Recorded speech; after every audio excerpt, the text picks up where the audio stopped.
Quartey throwing 100 fewer punches than Forrest, but landing 27 more.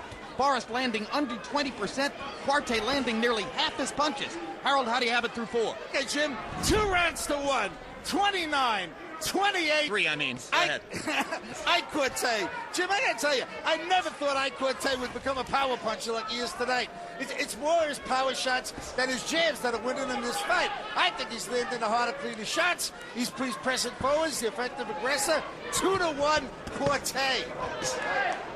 I have a feeling some cards might have it 3-0. But I still see Quartey, even though he may be winning, he seems to be getting a little fatigued, and he's pulling his head up high every time that he throws a punch now. And Vernon, even though he may be behind, Vernon seems to be extremely determined to try to win this fight. Keep him up. I thought they both looked tired after the last round. Yeah, but I see it. Quartey seemed to me, for whatever reason, Vernon seemed to have gotten a second win seemingly. Good left hook by Vernon Forrest. Yeah, Quartey is pulling his head up very high, and he's a little slower than he was before. And I think Vernon has noticed it, and I can see a little mental energy coming into Vernon now. Well, there's so much intensity at the beginning of the fight from Quartey, it would be unnatural if he didn't tire to a certain degree. Larry? That's true, but he's a very tense fighter. I'm just watching the fight, Jim. Oh, okay.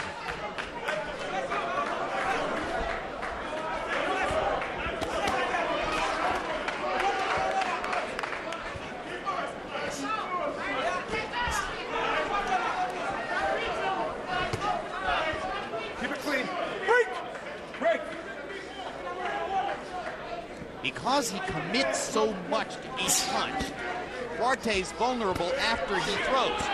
He often winds up off balance, as Emmanuel Stewart points out, with his head exposed. So it seems like the biggest opportunities here might exist for Vernon as a counterpuncher. I would always say to fight Ike Quartey, hit him when he's throwing a punch at the same time.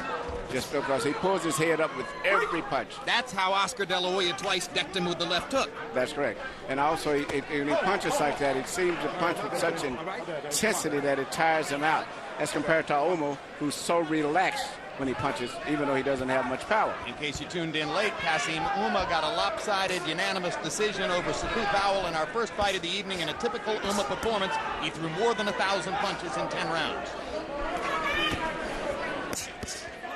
Hard right hand upstairs after the body punch by Quartey.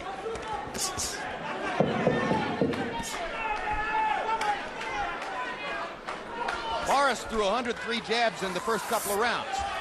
He has begun to back off on his jab output as he tries harder to find openings for his power shots with the right hand.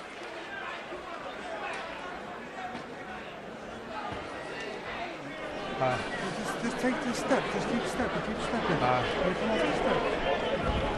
I wrestled already, baby. So you need a little bit more body work. All right, we're in round 5.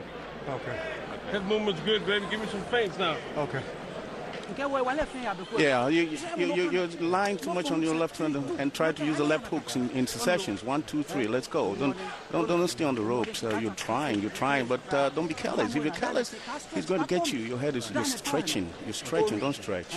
Come down. Come down, and you're doing fine. You're doing great. It seems that Quartey's trainer is accentuates the negative to make his points.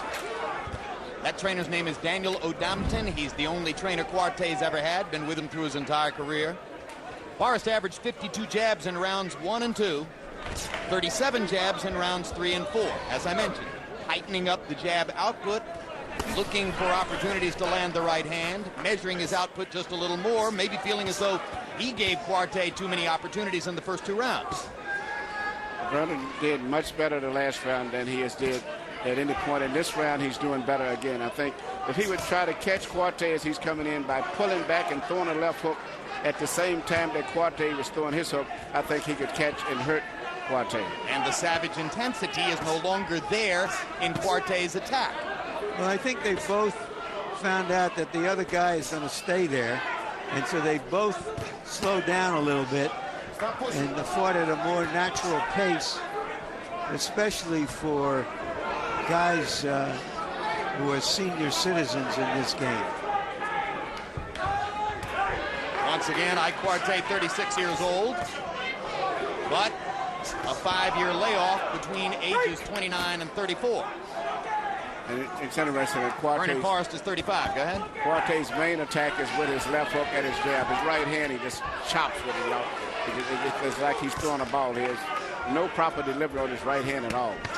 When he first came up to the United States, racking up 34 wins in a row at the beginning of his career, if he had had a right hand to go with the jab at that time, you might have thought he was unbeatable. Yeah, but he's just one of those we call heavy-handed guys. Even though if he whacks you with it in an improper way, he still can hurt you with it because he's really heavy-handed with everything he does. That's why he got the nickname Bazooka.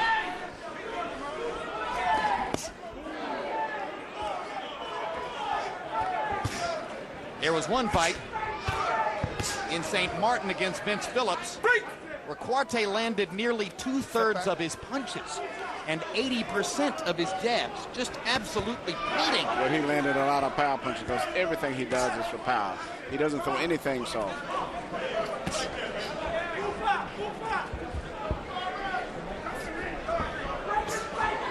That night he annihilated Phillips, who was a pretty good fighter. But a smaller fighter.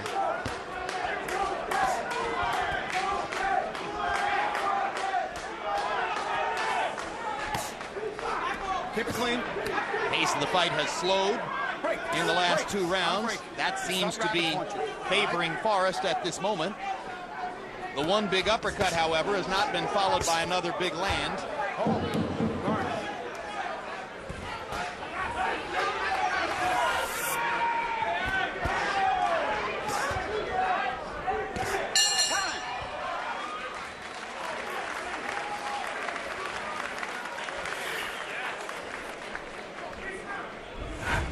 Costas now returns September 6th. Bob Costas with a look at some of the biggest stories and issues surrounding the upcoming NFL season. Okay. Don't stand. You still don't stand right in front of the man with your jab. You stand in front of him, you're not throwing a punch. You gotta let your hand out. That's looking pretty good, okay? Yeah, we're right on pace. Anytime he stays still, use your left jab. Use your left jab. Force him. Don't, your hooks are not coming. Let it come. Back him up. And then push a little more pressure on him. Chase him out. Right onto the ring. You're gonna nail him sometime. You're gonna nail him. Don't reach when you punch. Vernon Forrest once again leaving his corner exceptionally early during the 1-minute break between rounds. I guess with both Buddy McGirt and Mark Breland over there, he gets enough advice in 30 seconds to last through the whole round. He's very hyper for this fight. Neither fighter seems to want or need the full minute of rest between rounds. And it's late, so maybe we'll shorten it to 30 seconds. No, just kidding.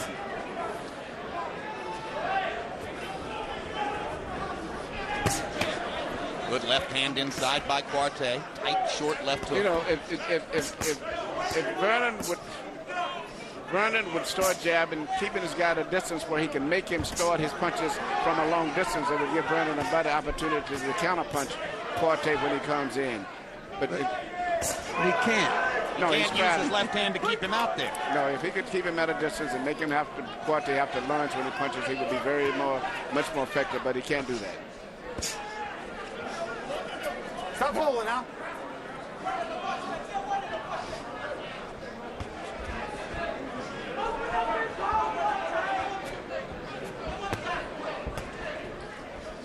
Vernon said that he would vary the pace and speed of his jab to try to confuse Quartey, but increasingly it's just a powder puff jab, and Quartey is stepping right past it into punching range.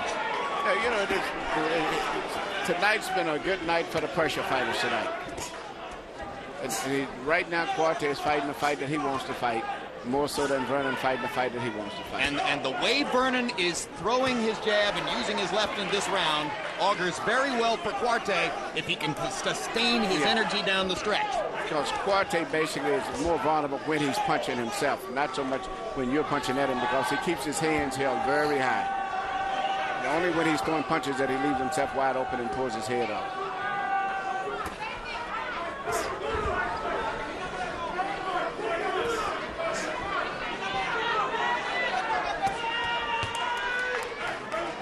Vernon Forrest resorting to a barrage of left hooks there to try to move Quartey away.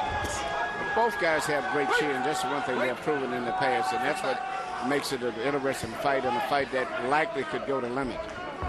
Well, I would question that about Quartey.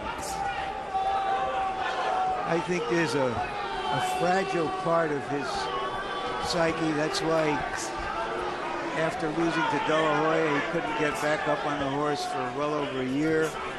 After losing for Vargas, couldn't get back up on the horse for 5 years. Down twice against Lopez, down twice against De La Hoya, down in his comeback fight against Verno Phillips. Break. Time. Ike Quartey looks very tired. Very tired as he leans on the ropes to await his stool. Don't let him steal rounds. Yeah, how do you feel? How do you feel? Take a deep breath. Deep breath, deep breath, deep breath, deep breath, deep breath. Put on some water. Yeah, how's your ribs? Everything is okay? You should be okay right there. Take a deep breath. Is there something wrong with the ribs? How are you feeling your ribs? Yeah. Take a deep breath. All right, deep breath and sit down. We're going to take care of that. Right. Only got that left hook. Just keep moving. Just keep moving. Don't pull out.